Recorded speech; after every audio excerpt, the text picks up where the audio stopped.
E aí, pessoal, tudo certo?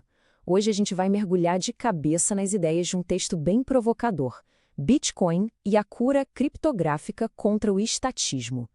A fonte traz uma visão, digamos, bem intensa sobre a nossa sociedade e o papel que o Bitcoin poderia ter nisso tudo. Então, vamos lá entender essa história. Para começar, o autor já solta essa frase de impacto, né? Isso é para deixar claro o tom da conversa. A ideia aqui é que criptografia não é só uma ferramentinha tecnológica, sabe? Segundo a fonte, ela é uma arma de verdade numa batalha de ideias, numa batalha financeira, e é esse pensamento que serve de base para tudo o que a gente vai ver a seguir. Então, por que a gente precisaria de uma arma como a criptografia?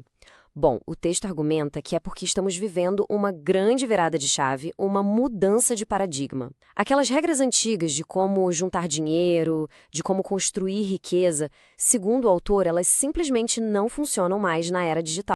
Olha só que contraste gritante. Antigamente, o caminho parecia claro: poupar, investir e deixar os juros compostos fazerem a mágica. Hoje, o texto diz que essa estrada está bloqueada. Sem investimentos seguros de verdade e com produtos financeiros que, na real, dão prejuízo, o jogo muda completamente. Em vez de guardar, a gente é empurrado para gastar, para o consumismo. E esse é um ponto crucial para entender a crise que o autor vai diagnosticar. E partindo dessa bagunça financeira, o autor expande o diagnóstico dele. Ele não enxerga só um problema econômico. Para ele, o buraco é bem mais embaixo. É um colapso do sistema todo, com várias frentes. Vamos ver como a fonte descreve essa tal doença que estaria atacando o mundo moderno. O diagnóstico se apoia em 3 pilares. Primeiro, uma crise moral, que se reflete na perda de valores. Segundo, a crise financeira, com esses juros negativos e o que ele chama de guerra ao dinheiro. E, para fechar a conta, uma crise demográfica, com a galera tendo menos filhos do que o necessário para manter a população. Juntas, essas crises mostram, segundo o texto, que o modelo atual não se sustenta mais. Agora, aqui a coisa fica bem interessante. O texto introduz um conceito-chave para o autor: a ponerologia. Ele argumenta que os problemas que a gente vê por aí, tipo a queda de QI que a fonte menciona, não são a causa real. São só sintomas de uma doença muito mais profunda. Um processo que ele define como ponerológico. E isso leva a gente direto para a pergunta de $1 milhão, né? Se as crises moral, financeira e demográfica são só os sintomas, qual é, de acordo com essa fonte, a raiz de todo esse problema? E aqui vem a tese central do autor, o pulo do gato do argumento dele. A origem de todos esses problemas, segundo o texto, é o próprio Estado. A ideia é que ele estaria de propósito usando táticas de engenharia social para criar uma população dependente e, com isso, se manter no poder. Para a gente conseguir acompanhar o raciocínio, é importante entender bem esse termo. A ponerologia, como o autor descreve, não é só incompetência ou má gestão, sabe? É vista como uma patologia social intencional. Uma espécie de doença mental coletiva que, na análise dele, usa ideologias, como o que ele chama de marxismo cultural, para se infiltrar e bagunçar as instituições. Essa citação resume bem a motivação por trás disso tudo, na visão do autor. O ponto-chave é o seguinte: populações que são ricas e independentes não dariam tanto poder para o Estado. Por isso, controlar a educação e principalmente o dinheiro se tornaria essencial para cultivar essa dependência e garantir que o poder do Estado continue firme e forte. O texto vai detalhando os mecanismos que, na visão do autor, seriam usados para enfraquecer a sociedade. Ele aponta para a destruição da família por meio de leis, a promoção de um relativismo moral que dissolve os valores tradicionais e a criação de programas sociais que, segundo ele, no fundo, só servem para deixar as pessoas mais dependentes do Estado. A análise da fonte também fala do uso de desinformação e de uma tática que ele chama de estratégia Cloward-Piven.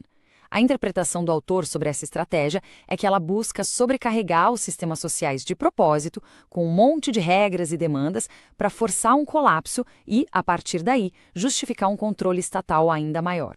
Depois desse diagnóstico bem sombrio, a fonte finalmente propõe uma solução. E o curioso é que essa solução não é política, mas sim tecnológica. O autor apresenta o Bitcoin como a tal cura criptográfica, um antídoto que, segundo ele, vai direto na raiz do poder do Estado. O conceito de dinheiro sonante, ou sound money, é fundamental aqui. A principal característica dele, segundo o texto, é ser a prova de manipulação. Diferente do dinheiro que a gente usa no dia a dia, que os governos podem imprimir sem parar, a quantidade de Bitcoin é limitada e previsível. E é isso que, para o autor, faz dele uma reserva de valor confiável. E este quadro aqui ilustra essa briga de forma brilhante. De um lado, a moeda fiduciária, controlada pelo Estado, que incentiva a gente a gastar logo e permite que o governo se endivide sem limites.